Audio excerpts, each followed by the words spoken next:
कॅटरसच्या godown मध्ये gas सिलेंडरचे स्फोट. एका पाठोपाठ एक झालेल्या स्फोटांमुळे अकोला शहर हादरलं. स्फोटामुळे समोर आला साठवणुकीचा प्रकार.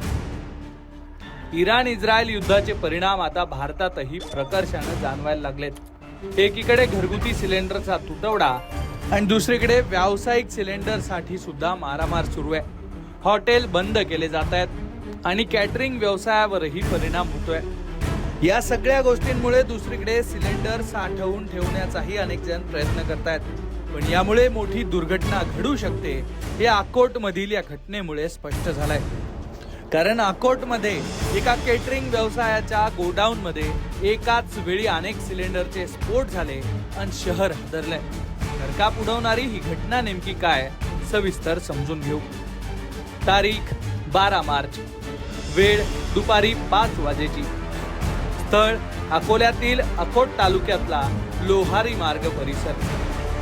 मंडळी, व्हिडिओ मध्ये उद्ध्वस्त झालेलं दिसतंय हे आहे एका कॅटरिंग व्यवसायाचं गोडाऊन. इथंच गुरुवारी 5 वाजता ही जमीन हादरवणारी घटना घडली आहे. या घटनेमुळे स्थानिकांमध्ये भीतीचं वातावरण निर्माण झालंय.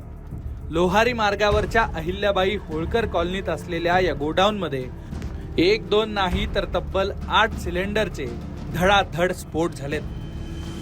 घडलं असं की विजय इंगळे यांच्या मालकीचं माऊली कॅटरसचं गोडाऊन हे या परिसरात आहे. जवळच असलेल्या विजेच्या खांबावर शॉर्ट सर्किट झालं आणि त्यामुळे या गोडाऊन मध्ये आग लागल्याची माहिती आहे. काही वेळातच ही आग वाढली आणि गोडाऊन मधील सिलेंडर पर्यंत पोहोचली. दुसऱ्या सेकंदालाच एक सिलेंडर फुटलं आणि तिथेच मोठा भडका झाला आणि एका पाठोपाठ एक सिलेंडर फुटायला सुरुवात झाली. स्थानिकांनी दिलेल्या माहितीनुसार 1-2 नाही तर तब्बल 8 सिलेंडरचा एका मागून एक स्फोट झालाय. तर 2 सिलेंडर आगीपासून बाजूला करण्यात अग्निशमन दलाला यश आलंय. घटनेच्या सुरुवातीच्या काही क्षणातच परिसरातील नागरिकांनी घटनास्थळी धाव घेऊन आग विझवण्याचा प्रयत्न केला. पण त्यानंतर आगीचा भडका वाढत गेला. आग वाढते हे लक्षात आल्यानंतर स्थानिकांनी अग्निशमन दलाला संपर्क केला. त्यानंतर अग्निशमन दलाने घटनास्थळी पोहोचून आग विझवण्यासाठी प्रयत्न सुरू केले. तब्बल 1 तास प्रयत्न केल्यानंतर अग्निशमन दलाला ही आग पूर्णपणे विझवण्यात यश आलं. सुदैवानं या घटनेत कुठलीही जीवितहानी झालेली नाहीये. पण दुसरीकडे गोडाऊन मधलं केटरिंगचं सगळं साहित्य जळून खाक झालंय. त्यामुळे लाखो रुपयांचं आर्थिक नुकसान झालंय.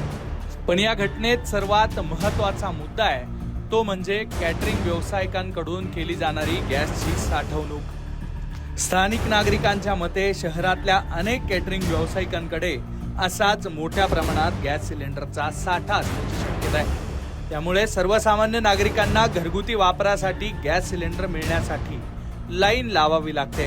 पण दुसरीकडे व्यावसायिकांकडे इतक्या मोठ्या प्रमाणात सिलेंडर कसे येत आहेत हा प्रश्नही नागरिकांकडून विचारला जातोय.